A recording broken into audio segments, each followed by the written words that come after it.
Nesse vídeo vamos falar sobre os capítulos 9 e 10 de Esdras. Estamos terminando o livro de Esdras. Que maravilha!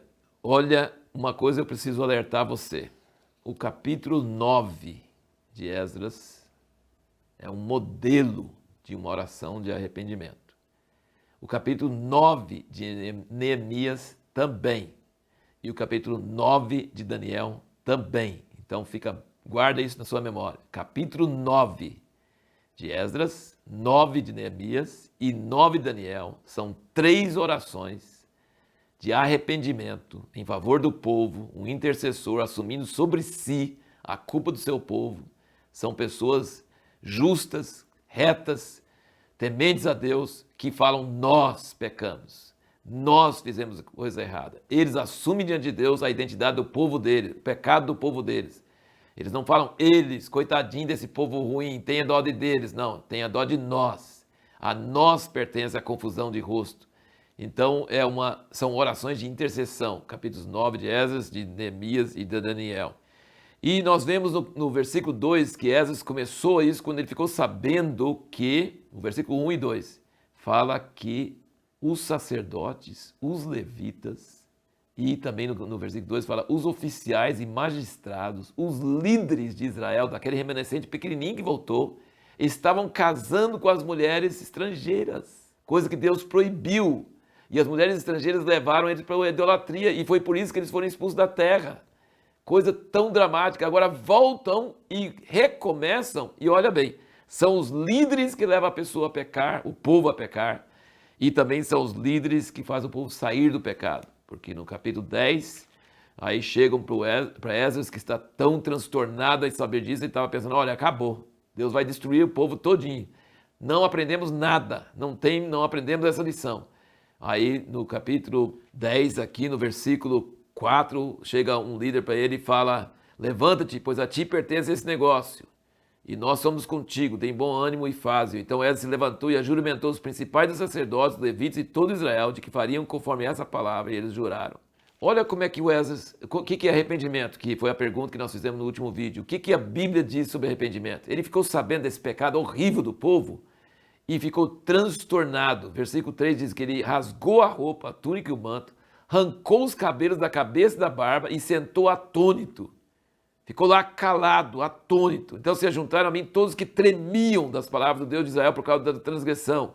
E eu permaneci sentado atônito até a hora do sacrifício da tarde. A hora do sacrifício da tarde levantei-me da minha humilhação e com a túnica e o manto rasgado, pus-me de joelhos, estendi as mãos ao Senhor meu Deus e disse. Aí ele fez essa oração maravilhosa. Então nós vemos o que arrependimento bíblico inclui: confissão de pecados, jejum, oração e depois ações práticas. No capítulo 10, eles falam para ele, e aí começaram a despedir todas as mulheres estrangeiras e os filhos delas.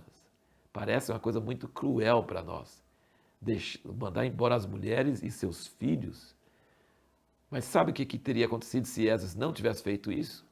Quando Jesus viesse para a terra, mais ou menos mais de 400 anos depois, não ia existir a nação de Israel. Ia estar tudo misturado igual os samaritanos. Não ia ter nação de Israel mais.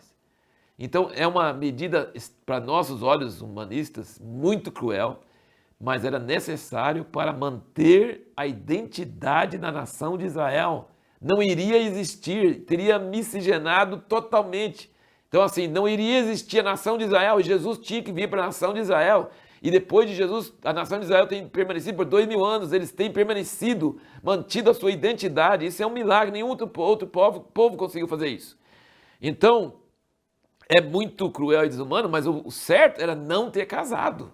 Era não ter desobedecido a Deus. Voltaram da Babilônia a muito custo. E ele fala isso na oração, no fim da oração dele, ele fala, depois de tudo, no versículo 13 do 9, ele fala, depois de tudo que nos tem sucedido, por causa das nossas más obras, da nossa grande culpa, ainda assim tu, ó nosso Deus, nos tens castigado menos do que merecem as nossas iniquidades, e ainda nos deixaste esse remanescente. Tornaremos, pois, agora a violar os teus mandamentos, a aparentar-nos com os povos que cometem essas abominações? Não estarias tu indignado contra nós até de todo nos consumires, de modo que não ficasse restante nem quem escapasse? Ó Senhor Deus de Israel, justo és, pois ficamos com um restante que escapou, como hoje se vê. Eis que estamos diante de ti, em nossa culpa, e por causa disso ninguém há que possa subsistir na tua presença. Isso que é uma oração assim tremenda de confissão e de arrependimento. Aí no versículo 1 do 10 fala, enquanto Esdras orava e fazia confissão, chorando e prostrando-se diante da casa de Deus, ajuntou-se a ele de Israel uma grande congregação de homens, mulheres e crianças, pois o povo chorava amargamente. Olha, esse é o último ponto que eu quero ressaltar aqui para você. O arrependimento do Esdras, ele não foi atrás, ele não convocou o povo, ele não repreendeu o povo, ele não foi dar uma dura no povo, não, ele ficou tão transtornado, arrancando cabelo da barba, da cabeça, rasgando a roupa, prostrado, jejuando, orando e confessando e clamando, que foi contagioso. Tudo o povo que estava levando isso no normal, achava tranquilo, eles de repente começaram a chorar. Isso chama-se avivamento. Avivamento é quando uma pessoa é tão tomada por Deus que a sua atitude de horror diante do pecado, diante da mistura, diante da idolatria, diante de tudo coisa errada, isso vira um contágio, contagia todo o povo. E aí eles chegaram para ele, não, você está na liderança, toma ordem, nós estamos arrependidos. E nós não vamos ficar aqui só chorando e arrependendo e confessando e lágrimas e tal, rasgando a roupa. Não, nós vamos tomar medidas, nós vamos consertar, nós vamos desfazer as coisas erradas que nós fizemos e nós vamos consertar. Então, arrependimento bíblico é emoção, é choro, é jejum, é confissão de pecado, mas é também conserto prático, é agir em cima daquilo que se arrependeu. E a pergunta que nós vamos procurar responder no próximo vídeo, que é o início de Neemias, como um líder pode ser o fator para começar avivamento e reforma no meio do povo de Deus? Parece quase o que nós estamos falando sobre Esdras, mas agora nós vamos ver outro, Neemias, outro estilo, outro personagem. Como que esse processo de um líder pode ser o fator que começa avivamento e reforma no meio do povo de Deus?